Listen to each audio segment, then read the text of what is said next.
میں داخل نہیں کر سکتا۔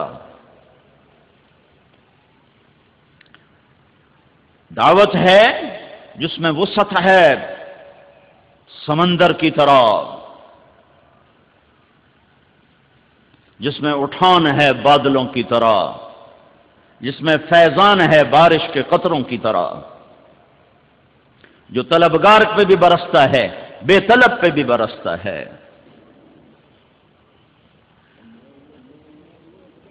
جو لڑکا میرے گورنمنٹ کالج لاہور میں تبلیغ کا کام کرتا تھا، نعیم الدین، اللہ اس کو بہت بہت جزائے خیر عطا فرمائے، اس کو بے عزت کر کے کمروں سے ہم نکالتے تھے، بے عزت کر کے،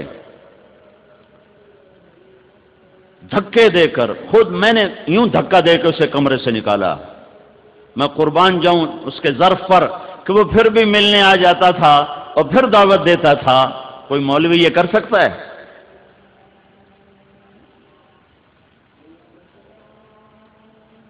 کیا کام ہے، عجب کام ہے۔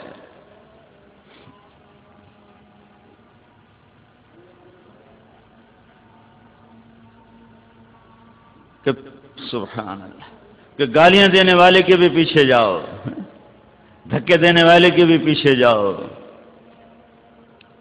نیا نیا میں تبلیغ میں تھا تو ایک جگہ ہماری جماعت تھی، تو عمومی گشت میں ایک آدمی نے ماں بہن کی گالیاں نکالی ہم سب کو، تو ہمارا امیر کہنے لگا بھائی اپنے بھائی کے لیے دعا کرو، اس بیچارے کو پتہ کوئی نہیں ہے۔ اللہ اکبر، اتنا بڑا ظرف۔ کسی دیندار کو اوئے کر دو تو تمہیں حشر دکھا دے گا کہ تو ہے کون مجھے اوئے کہنے والا۔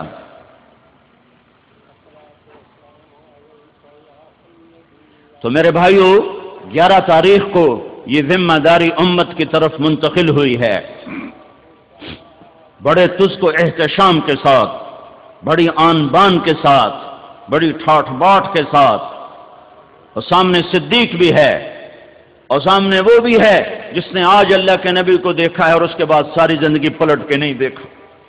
اس چھوٹے درجے کے صحابی سے لے کر صدیق، عثمان، علی، فاروق جیسے کھڑے ہوئے ہیں، تو سب کی طرف یہ پیغام منتقل ہو رہا ہے کہ میرے پیغام کو دنیا میں پہنچا دو۔ تو اس امانت کو اٹھایا ہے، اور 92 ہجری یعنی 82 سال کے اندر 11 ہجری میں آپ کا انتقال ہوا ہے۔ اس کے بعد اگلا دن آپ کا خاموشی سے گزرا ہے۔ 13 تاریخ کو آپ کنکر مارنے کے بعد وہاں سے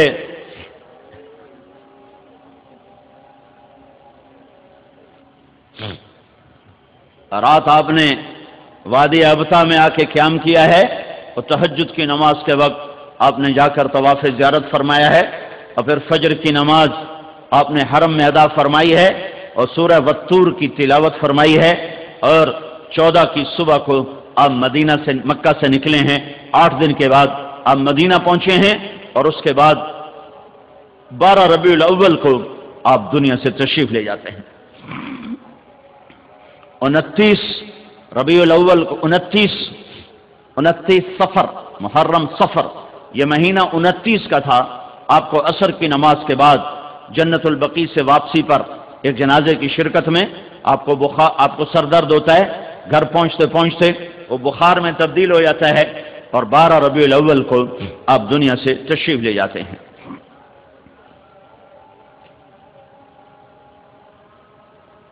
آپ کے جانے میں 5 دن باقی ہیں، 5 دن باقی ہیں، تو آپ فرماتے ہیں مجھے غسل دیا جائے۔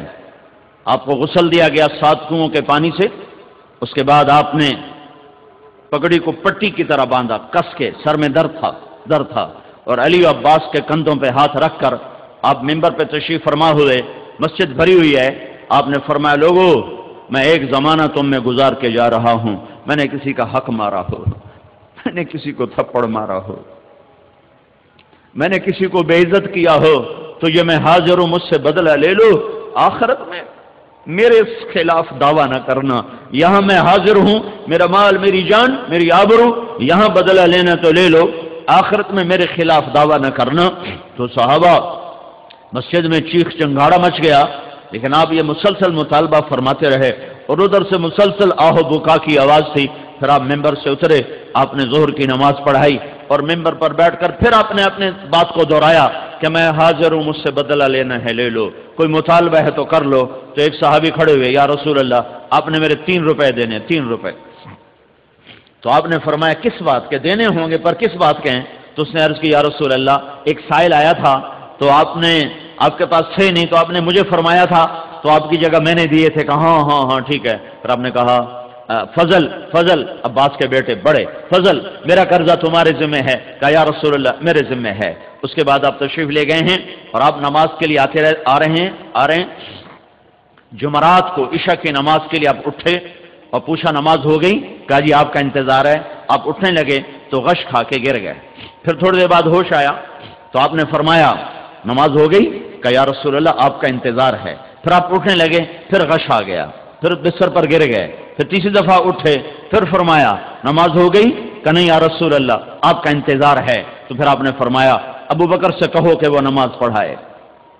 آج نبی کے مصلی پر غیر نبی کھڑا ہونے والا ہے۔ دنیا کی تاریخ میں یہ پہلی دفعہ ہونے لگا ہے کہ نبی کی جگہ پر غیر نبی آنے والا ہے۔ غیر نبی تو ایویں نہیں آ سکتا، بغیر انتخاب کے نہیں آ سکتا۔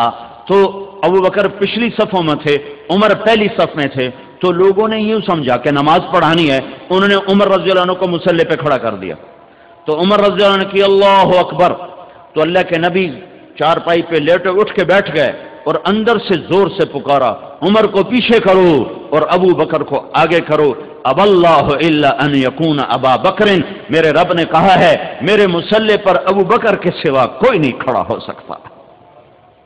اب اللہ الا ان یکون ابا بکر، میرے مصلی پر ابو بکر کے سوا کوئی نہیں کھڑا ہو سکتا۔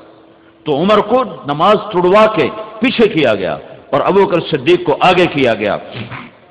تو ابو بکر رضی اللہ تعالیٰ عنہ نے عشاء کی نماز پڑھائی اور جمعے کی 5 نمازیں پڑھائیں اور ہفتے کی 5 نمازیں پڑھائیں اور اتوار کی 5 نمازیں پڑھائیں 15 اور پیر کی فجر پڑھائی 16 اور جمعرات کی عشاء 17۔ ہفتے کے روز آپ ظہر کی نماز پر حضرت علی اور عباس کے کندھے پر ہاتھ رکھ کر مسجد میں تشریف لائے۔ ابو بکر ایسے نماز پڑھا رہے ہیں، ادھر سے اللہ کے نبی کی آمد محسوس ہو گئی کہ آ رہے ہیں، تو ابو بکر یوں پیچھے ہٹنے لگے کہ اللہ کے نبی پڑھائیں اور میں پیچھے ہو جاؤں۔ تو آپ نے ہاتھ کا اشارہ کیا کہ کھڑے رہو۔ تو ابو بکر کھڑے رہے تو اللہ کے نبی آئے اور الٹی طرف ابو بکر کے یہاں ساتھ بیٹھ کر آپ نے ابو بکر کے پیچھے ظہر کی نماز پڑھائی اور یہ عملی طور پر اعلان کیا کہ میرے بعد میرا نائب ابو بکر ہے۔ آپ نے واضح کیوں نہیں کہا کہ میرے بعد ابو بکر ہے؟ تو ایک حدیث میں آتا ہے صحابہ نے کہا یا رسول اللہ آپ اپنا نائب تو مقرر فرمائیں۔ تو آپ نے فرمایا اگر میں زبان سے مقرر کر دوں اور تم اس کی نافرمانی کرو تو تم پہ اللہ کا عذاب آئے گا، لہذا میں یوں نامزد نہیں کرتا، اللہ خود اسے نامزد کر لے گا جس کے لیے وہ طے کر چکا ہے۔ تو نمازوں کے ذریعے سے اشارہ ہو گیا کہ میرے بعد ابو بکر ہے۔ 12 ربیع الاول آ گئی، پیر کی صبح 7 جون 633 عیسوی 11 ہجری۔ فجر کی نماز کے لیے آپ ابو بکر نماز پڑھا رہے ہیں، حضرت انس پہلی صف میں، تو آپ نے ایسے کھڑکی کھولی یوں اور اپنی صحابہ کو ایک نظر دیکھا۔ تو حضرت انس فرماتے ہیں کہ نماز کے اندر ہی ہم سب یوں اللہ کے نبی کو دیکھ لگے، یہی بھول گئے کہ ہم نماز میں کھڑے ہیں، ہم سب یوں اللہ کے رسول کو دیکھ رہے ہیں۔ آئے ہائے کیا منظر ہوگا وہ! نظروں سے نظریں چار ہوئیں اور آپ نے پردہ گرا دیا۔ یہ آخری جھلک تھی امت کے لیے، اور پھر آگے کی روانگی ہو گئی ہے اور کوئی 10 سے 12 بجے کا وقت ہے کہ جبریل اندر آتا ہے، آ جانے کا انداز اداس غمگین سا ہے اور کہتا ہے یا رسول اللہ موت کا فرشتہ دروازے پہ پہنچ چکا ہے اور اندر آنے کی اجازت چاہتا ہے۔ تو آپ نے ارشاد فرمایا آ جائے۔ حضرت عائشہ کے گھر میں آپ ہیں، آخری 7 دن آپ نے حضرت عائشہ کے گھر گزارے۔ آپ نے شادیاں تو کی لیکن عدل کا دامن نہیں چھوڑا کہ شادی کی اجازت پر عدل کے ساتھ اگر ظلم کرے گا تو بڑی سے بڑی تہجد نمازیں، روزے، حج، زکوٰۃ کرتا ہوا بھی جہنم کی آگ میں چلا جائے گا۔